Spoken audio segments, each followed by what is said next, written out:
Welcome to the Guide to Apply for OPT by Mail. My name is Brittany Sonnenberg. I am an advisor at the International Programs Office. In this workshop, I am going to explain how to prepare your paper application to submit by mail to USCIS. Let's get started. If you have not already watched the F1 Post-Completion OPT workshop video, please stop watching this guide and view the workshop. If you have any questions after watching this video, please schedule an appointment with your International Services Advisor in Vandalstar. Please note that the University of Idaho is not responsible or liable in any way for the approval or denial of your OPT.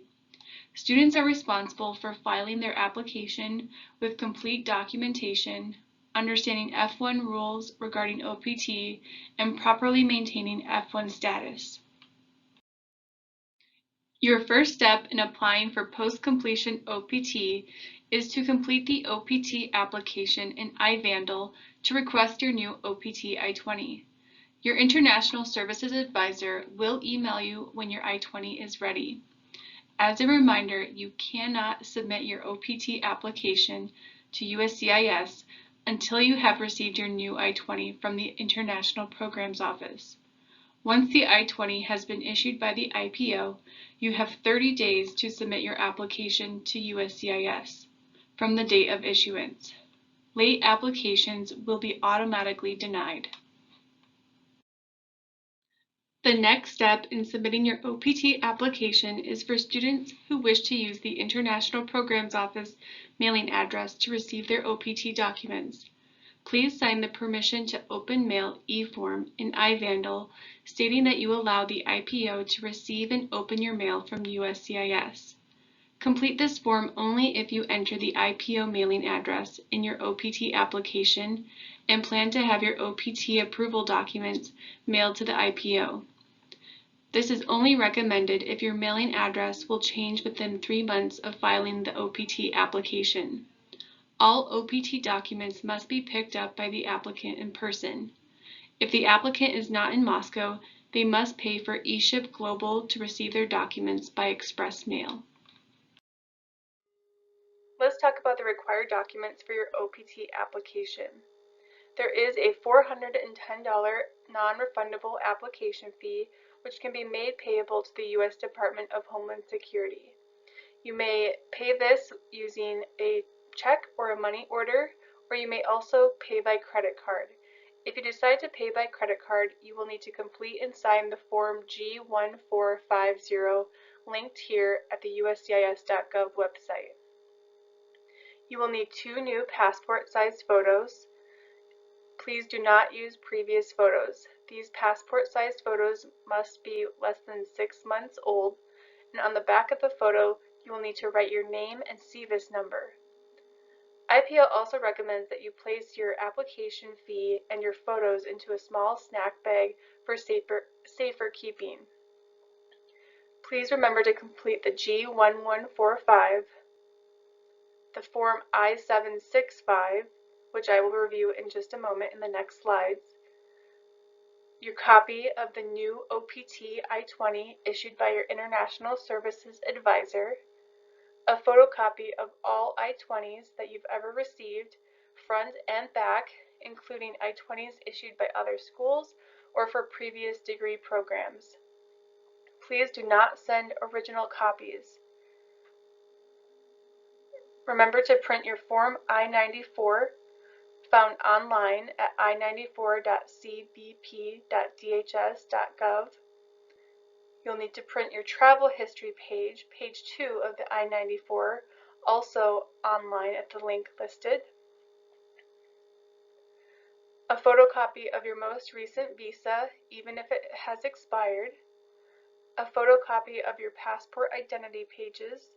Remember that your passport must be valid.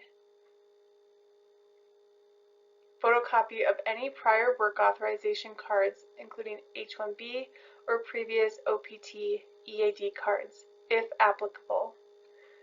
Photocopies of previous change of status approvals, including J1 to your F1 or F2 to F1 visas, if applicable. If you have a job offer letter at the time of application, you may also include this in your OPT application. You will also need to complete the OPT I-20 request form as discussed in the previous slides, and if you choose to have your OPT documents mailed to IPO, you will need to complete the permission to open mail form as discussed in the previous slide. These two documents are for IPO purposes only and will not be sent to USCIS. Let's review the I765 application for OPT together. We strongly recommend that you type this form online. If you choose to handwrite this application, you will need to use black ink. Please refer to the USCIS I765 instructions for line-by-line guidance on how to fill out this form. If you feel you do not have enough space to answer any questions, you can use the space provided in Part 6. Let's review Part 1, Reason for Applying. Number 1A, check this box for post-OPT only. In the future, when you apply for your STEM OPT, you will check the box 1C.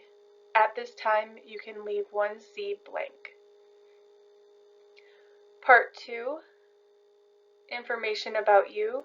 This name, your full legal name, should match your passport. You'll include your family name or your last name, your given name or first name, and if you have a middle name, you'll include it in line 1C. Other names used. You may provide other names you have used, including aliases, maiden name, or nicknames in this space. If not, you may leave it blank. The I-765, page 2. Part 2, Information about you continued. Your U.S. mailing address. In this space, you'll provide your current U.S. mailing address. If you do not have a secure mailing address, or your mailing address will change in the next 3 months from the time of application, you can choose to use a trusted friend or family member's address, or you may use the IPO's mailing address and pay to have your mail forwarded later.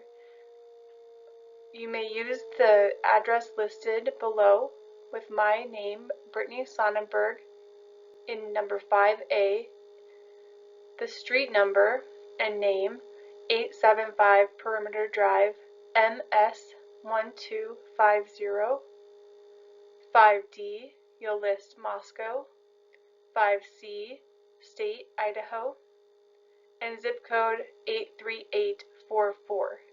Again, only use the International Programs Office mailing address if you do not have a secure mailing address where you can receive your OPT documents. In number 6, is your current mailing address the same as your physical address? You will check yes if you provided your current mailing address. If you provided a friend or IPO's mailing address, you will have to check the box no. Below in U.S. physical address number 7, this is where you will provide your physical address if you check the box no. In number 6, other information, number 8 and 9 will be left blank. Number 10, you'll choose your gender. 11, you'll choose your marital status. Number 12, have you previously filed Form I-765? Check yes if you have previously filed this form. Check no if you have never filed the I-765. 13A, has the Social Security Administration ever officially issued a Social Security card to you? If you have a Social Security number, check yes. If you do not have a Social Security number, check no. Number 13B, if you checked yes in number 13A, you will provide your Social Security number in 13B.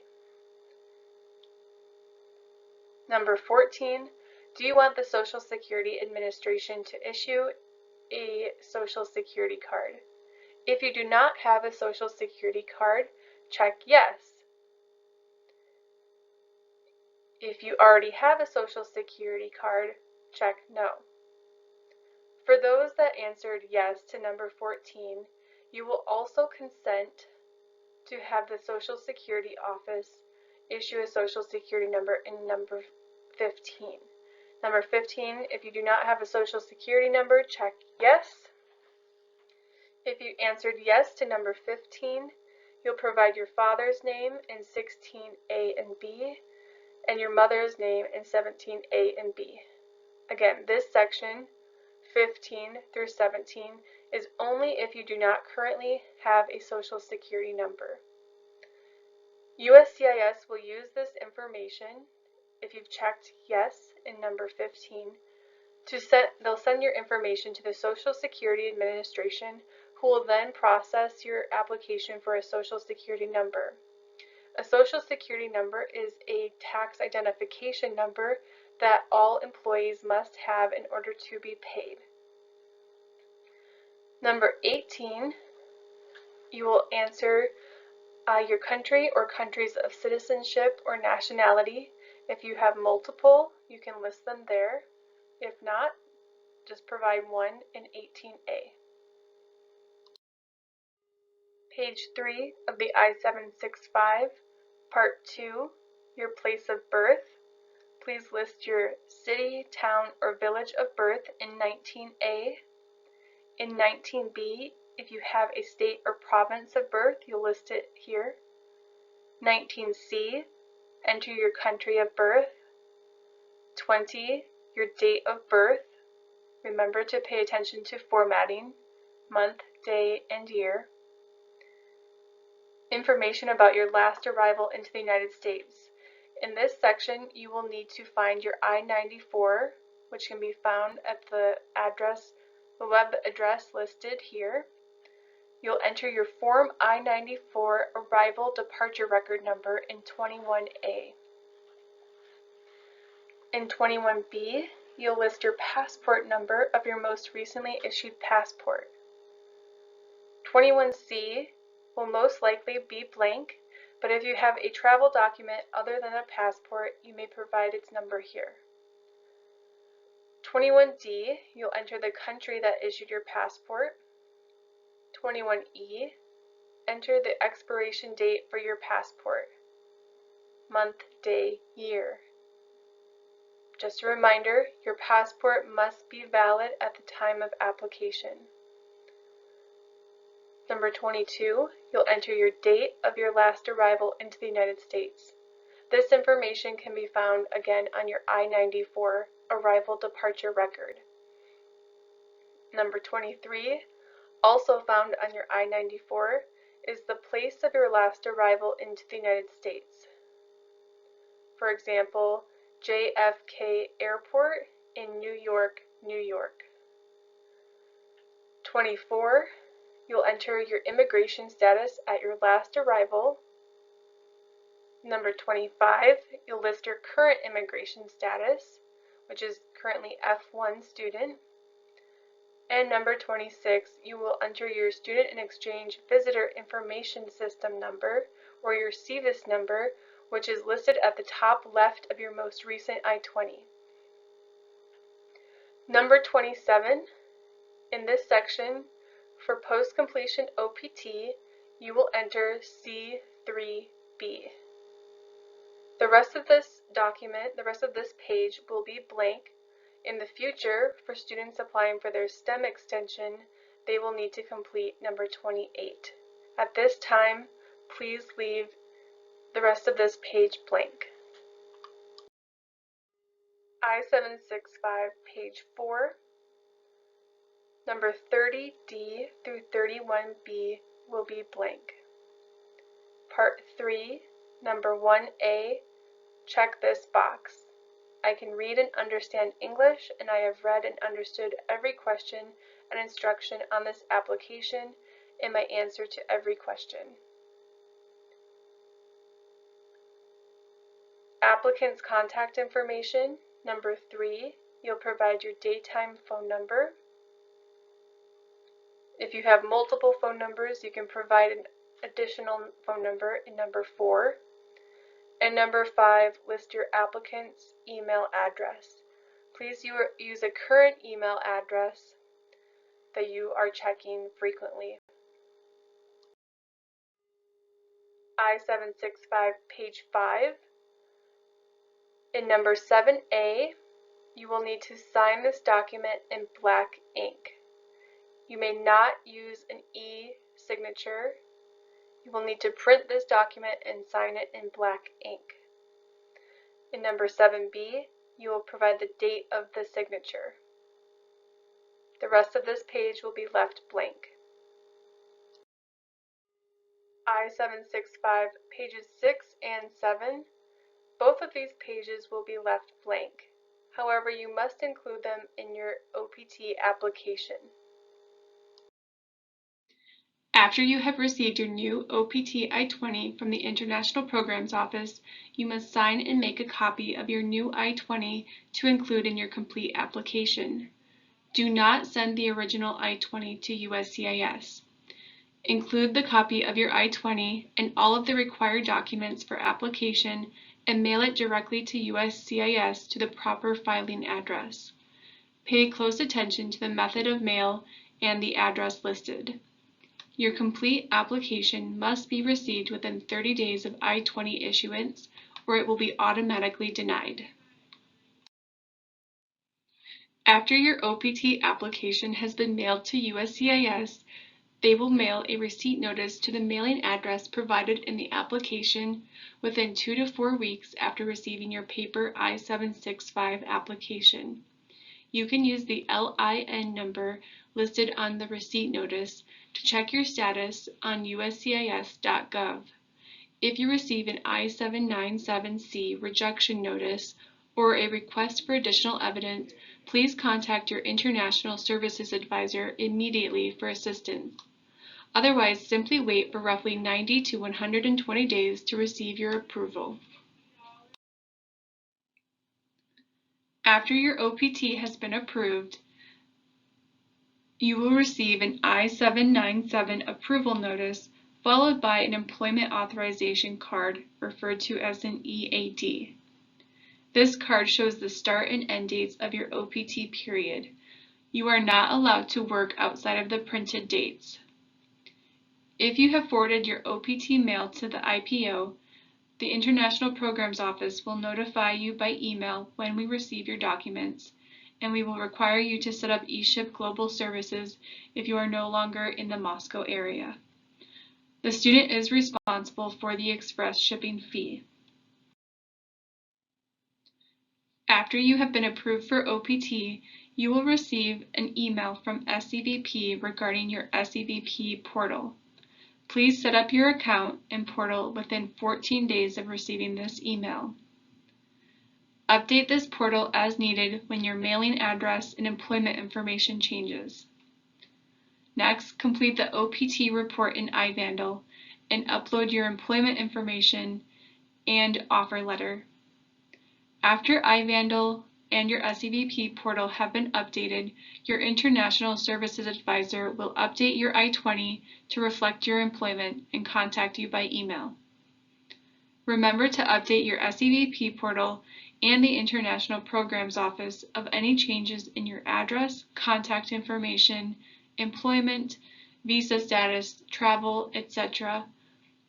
We are still responsible for your CVIS record, even though you are working on OPT and no longer enrolled at the University of Idaho. If you have any questions after viewing these OPT workshop videos, or you would like assistance reviewing your application with an International Services Advisor, please schedule a 30-minute advising appointment in VandalStar. Your International Services Advisors are listed below. Students with last names that begin with A or B, your International Services Advisor is Adriana Otekotner. Students with last names beginning with C through Z, your advisor is Brittany Sonnenberg. We wish you the best in your job search. Please make sure you connect with the IPO on LinkedIn and use your resources at the Career Services Advising Center for assistance with your resume and interview skills. Best of luck and go Vandals!